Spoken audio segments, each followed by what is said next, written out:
एक दिन भगवान शिव और माता पार्वती भ्रमण पर निकले तो रास्ते में उनकी भेंट श्री कृष्ण से हो गई। बातों ही बातों में श्री कृष्ण माता पार्वती से बोले, देवी पार्वती, आपके मुख से खीर का नाम सुनकर मेरे तो मुंह में पानी आ रहा है। बहुत समय से आपके हाथों के बने स्वादिष्ट पकवान नहीं खाए। अरे तो इसमें सोचने की क्या बात है, आप कल हमारे घर दावत पर आ जाओ। काफी समय से मैंने भी खीर नहीं बनाई है।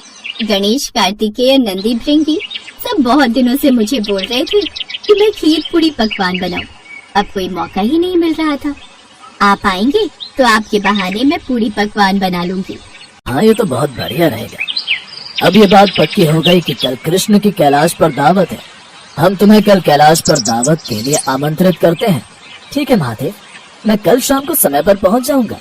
भगवान शिव और श्री कृष्ण जी के बीच हुए वार्तालाप को मुंड माया नाम की एक राक्षसी सुन लेती है।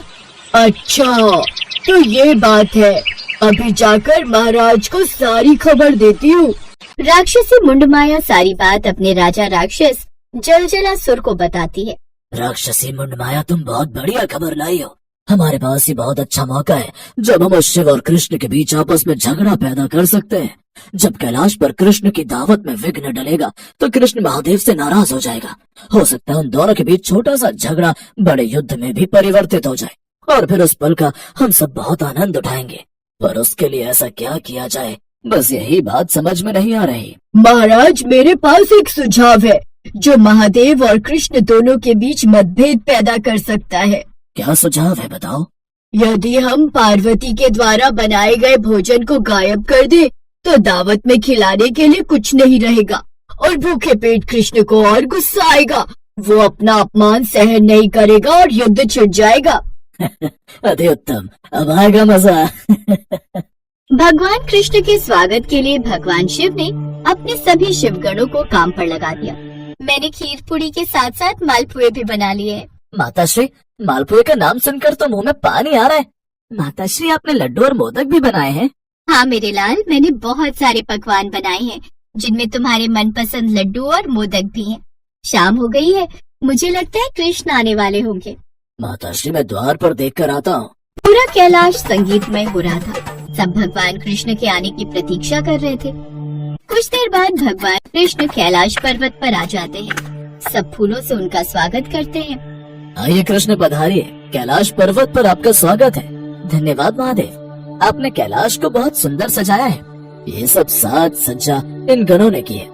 आइए वहाँ बैठते हैं। नंदी देवी से कहो कि कृष्ण आ गए, वे जलपान की व्यवस्था करें। जो आज्ञा प्रभु। भगवान शिव और भगवान कृष्ण आपस में बातों में लग गए। कुछ देर बाद माता पार्वती जलपान लेकर आती हैं। थोड़ा जलपान ग्रहण कीजिए, उसके पश्चात मैं आप सबके लिए भोजन लगा दूंगी।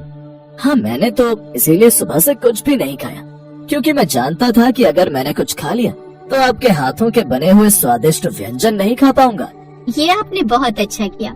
आज मैंने तरह तरह के व्यंजन बनाए हैं, सब कुछ तैयार है। जब तक भोजन लग रहा है तब तक हम बगीचे में घूम लेते हैं। हाँ हाँ, क्यों नहीं।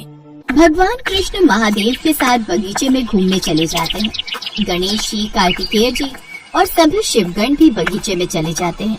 तभी राक्षसी मुंडमाया और बाकी राक्षस रसोई घर में भोजन को चुराने के लिए पहुंच जाते हैं। तभी उनमें से एक राक्षस को प्यास लगने लगती है। मुझे तो बहुत जोरों की प्यास लगी है, पर पानी किस मटके में है ये समझ नहीं आ रहा। अरे अब इतना क्या सोचना, किसी भी मटके में से पी लो। सभी मटकों में पानी ही होगा। ला, 2 घूंट मुझे भी दे दे। अरे जब सब पी रहे हो तो मैं भी पीऊंगा पानी। लाओ, पहले मुझे दो। मैं राजा हूँ, पहले मैं ये जल पीऊंगा। राजा होंगे घर के, यहाँ हम सब बराबर हैं। पहले मैं पीऊंगा। सारे राक्षस ये नहीं जानते थे कि उस मटके में पानी की जगह भांग है। राक्षस आपस में लड़ने लगते हैं। वे सब मटके को छीन छीन कर भांग का घूंट पी रहे थे। धीरे धीरे उन पर भांग का असर होने लगा और वो जोर जोर से हंसने लगे। जिस कार्य के लिए वो आए थे वो कार्य तो उन्होंने किया ही नहीं। माता पार्वती जब रसोई घर में गई तो वो हैरान रह गई। प्रणाम माता, हमें क्षमा करना, हम आपके रसोई घर में आ गए। अरे ये एक की जगह 5-5 पार्वती माता कैसे दिखाई दे रही है? आपको पता है माता, हम आपका भोजन चुराने आए थे और न जाने हमने इस मटके से कैसा पानी पिया कि हम भोजन चुराना ही भूल गए। अब तो सिर चकरा रहा है। क्षमा करना माता, हम आपसे बिना पूछे यहाँ आ गए। लगता है इन सब ने भक्तों के द्वारा चढ़ाई गई मटके की भांग पी ली है। और इन सभी पर भांग का असर हो गया है। पर अच्छा है, भोजन को कोई नुकसान नहीं पहुंचा। अब इससे पहले कि कोई यहाँ आए, मैं इन सबको वापस अपनी जगह भेज देती हूँ।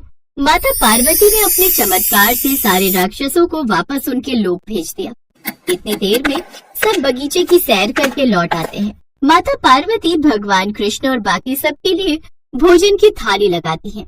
कृष्ण जी का कैलाश में खूब स्वागत हुआ। उन्होंने खूब भरपेट तरह तरह के व्यंजन खाए। जब सबने भोजन कर लिया, तब माता पार्वती ने सारी घटना बताई तो सब जोर से ठहाके लगाकर हंसे।